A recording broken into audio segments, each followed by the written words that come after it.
Hey YouTube, Kira Qualia here, bringing you all my Dragonic Overlord Cardfight Vanguard standard deck profile for March 2020.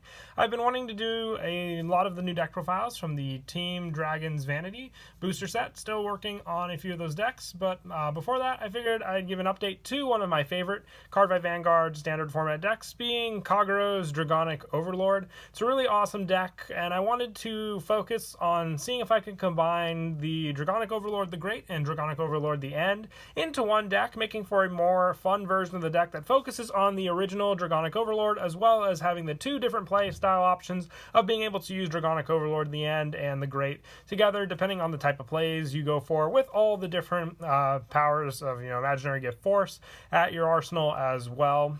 Most of the time focusing on one of the two force markers, depending on the type of Dragonic Overlord and the type of field you have out on the field against your opponent. But enough talk, let's go ahead and get started with the deck profile. So to start off, for the Dragonic Overlord monsters, I'm running 3 Dragonic Overlord. I wanted to have a good amount of all the other grade 3s, but still needing Dragonic Overlord for the In the Soul effect of the End and also the Great. I wanted to have at least one good ride target, if I need be, for the pressure play as well against my opponent, and that is with Dragonic Overlord. On Vanguard or Rear, once per turn, you can Soul Blast 1, and this unit gets plus 10,000 until end of turn. And once per turn, when its attack hits, Counterblast 1 and discard 2 cards from your hand to stand this unit, and it gets drive -1 until end of turn. So it's a more pressure play card on your Vanguard circle. You don't even have to attack and hit the Vanguard. You can attack one of your opponent's rear guards, restand it, and then attack again. You can even just put the Imaginary Gift Force marker on the circle that this card is on and not have to waste your soul, because you'll need it for some of the other Dragonic Overlords and other cards you run in the deck, not have to use it for its own effect, and then just attack for 23 most of the time. When you boost with a grade 1, it makes up for the lacking number of power you may have against your opponent with the other cards you were running. But I just find it a more powerful play to rely on as well, so that's why I like to run the 3 of this option, just so you have that ride target to go for, and it's also searchable with some of the other grade 2s, and you can also recycle it into the deck with some of those grade 2s as well for those plays, and I feel it's really all you need for the deck. But as for the other copies in the deck, I am running 4 copies of Dragonic Overlord at the End. More of a pressure one for all the restanding power it can do. At the end of the battle, attack, activate one of the effects below. You cannot activate the same effect in the same turn. If your hand has 4 or less cards, Counterblast 1 and Soul Blast 1, stand this unit and it gets drive -1 until end of turn. Or if your soul has a card with Overlord in its card name, discard 3 cards from your hand, stand this unit, and it gets plus 10,000 power and drive -1 until end of turn. So you have the restand power for both, getting a drive -1 for each of the times it restands, so remember that as well, but just for the end of turn. So you'll have no drive check on the second restand, but still immense pressure with this grade 3 alone, just being able to hit your opponent for those numbers, and then also just have those other trigger drive checks that you have for setting up your rear guards, since I most of the time like to attack with the Vanguard first, using Dragonic Overlord at the end as well. And also that's why I like to run the Dragonic Overlord, so I have the Dragonic Overlord in the soul when I ride the End, so I have the restand power for both of those cards, and then when I invest with the discard 3 for the soul and the Overlord with my hand and the drive -1, most of the time I'll have the requirements for the first part of the End's effect, being able to have the less amount of cards in my hand for a Counterblast 1, Soul Blast 1 to stand this unit, and giving it another drive -1. But like I said, if you have all your force markers set up, which after you ride Dragonic Overlord and then go into Dragonic Overlord at the End, you should have plenty of pressure alone and not really need any of the trigger powers for any of your rear guards also. And to finish off the grade 3s, like I said, I wanted to focus on the best version I could for running both Dragonic Overlord the Great and Dragonic Overlord the End in one deck. So also for Dragonic Overlord the Great, it's an 11 count, grade 3 count, but with all the consistency, the Sentinels we run, I just find it really works well together with the other grade 3s, just adding for backup rearguard pressure as well. With the Great, when placed, call up to 1 Dragonic Neoflame from your drop zone to rear, so it gives you that rearguard pressure as well. Being able to call Neoflame back out to the field, being this card's mate in a sense, and at the end of the battle it attacked, if your soul has a grade 3, you counterblast 1 and discard 2 cards from your hand, stand this unit in one of your Dragonic Neoflame, and they get drive -1 until end of turn. So just having this pressure alone is an added bonus for sure. Just needing the discard 2 to stand this card is really useful for that pressure, and then just going off the rearguard Neoflame as well that you called out with this card is another added bonus. So definitely want to make sure those numbers, and then either just you intercept with the Neoflame, or you have the other options to call it out if you Gar with it early game, or you soul blasted it having to use it for a ride target. And that is it for the grade 3s. Moving on to the grade 2s, I run 4 Berserk Dragon. This card's still one of my favorites for the draw power you can do as a ride target, and then also the retire power if your opponent tries to push for pressure early game, having a lot of rear guards out. On Vanguard or rear, when placed, counterblast 1, soul blast 1, choose one of your opponent's rear guards, retire it, and this unit is on your Vanguard, draw 1 card. And when it attacks a Vanguard on rear, if you have more rear guards than your opponent, this unit gets plus 3,000 until end of that battle. So just another pressure way to go up against your opponent with this card. Being able to have the draw power, I'd say, is the best benefit, since it does use up your soul, which you might want to save for your Dragonic Overlord at the end as well, or some of your other cards. But still, having this card as that option, I might bump it down to a few numbers for my other grade 2s, which we'll get to in just a bit, and I'll specify which ones I would change the numbers around for also.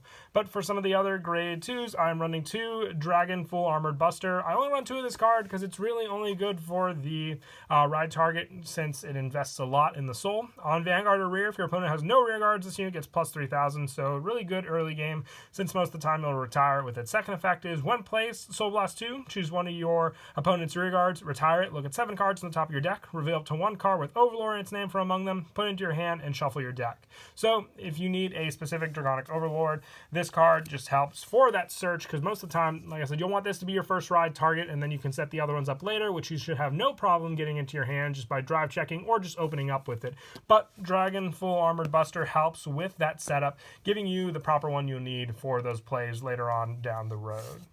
And for a little more retire power and the recycle power I spoke of, I run 2 Dragonic Burnout. For 1 counterblast, when you put a grade 2 or greater card from your drop zone on the bottom of your deck, choose one of your opponent's rear guards and retire it. It's a once per turn effect. It's not even when placed. It's just a once per turn that you can make really good use of with this card on your field. For recycling your grade 3s and other grade 2s also back into the deck, and then just having that retire power. It doesn't have any limits as well. Just like I said, it's a rear guard only effect, but still I like to run the 2 of it for that play option in the deck.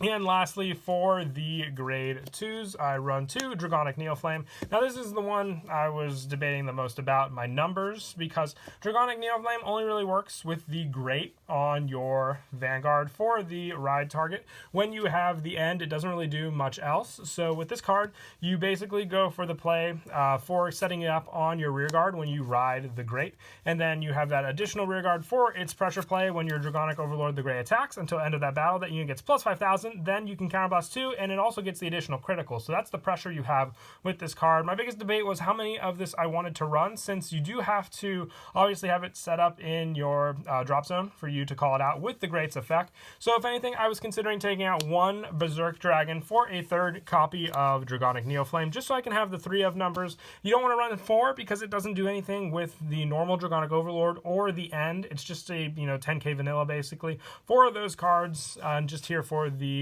great setup, but still needed for the plays, since it works very well for the restand power you do with the card. So I considered putting in a 3rd copy, but that's really player preference. With all the testing I did, normally most of the time I did have this card set up, and if I didn't, I would focus more on the end or just the generic Dragonic Overlord plays until I opened up with this one to use.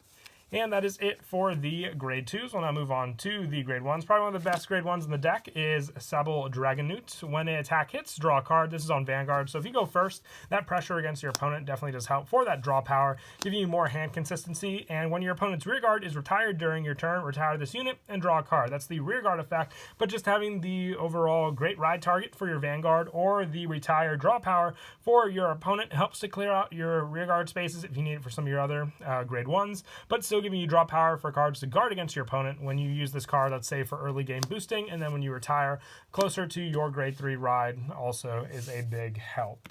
And I also run 3 Flame of Hope ammo on rearguard. During the battle it boosted, it gets plus 3,000, which is immense pressure for a lot of different cards in the deck. And when your opponent's rearguard is retired during your turn, you retire this unit, draw a card, and you also get the counter charge with Flame of Hope ammo. Dragonic and ammo both give you the draw power, but I do like the counter charge with ammo, and then the pressure overall with Savile Dragonic for the Vanguard attack hit. It definitely does come in handy, and makes your opponent want to guard your attacks early on also.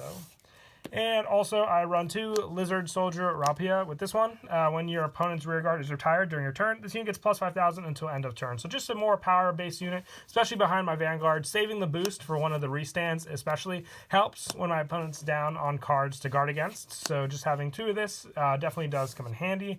And for more of the extra critical option, I run 2 Dragonic Gaius. When it boosts a grade 3 or greater unit, counterblast 1, put this unit to your soul, and the boosted unit gets an extra critical until the end of that battle. So if you play the battles properly, especially with the end, when you use it for the boost, you can have the critical come in handy at the most effective time if you know the amount of cards in your opponent's hand, and then work with that depending on when you want to use the critical, and also get the proper boost off for this card's effect to use against your opponent.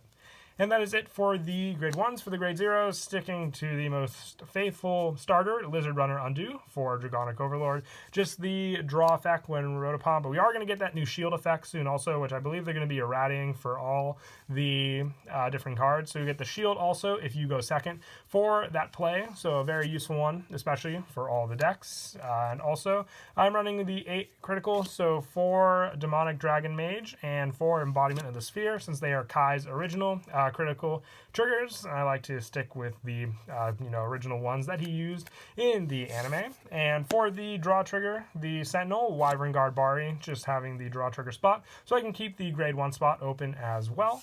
And lastly, the 4 heal trigger, which is Dragon Monk Genja. I would like to get a Dragon Dancer heal maybe later down the road for the deck. I know Genja was one of Kai's, but he also ran some of the other different ones, but just a player preference there at the end of the day. But that is it for the deck profile. Hope you all enjoyed the video. Like I said, I'm definitely planning on doing budget deck profiles and other deck profiles from Team Dragon's Vanity, so definitely look forward to those. But until next time, please don't forget to leave a like and subscribe, and Kira Qualia out.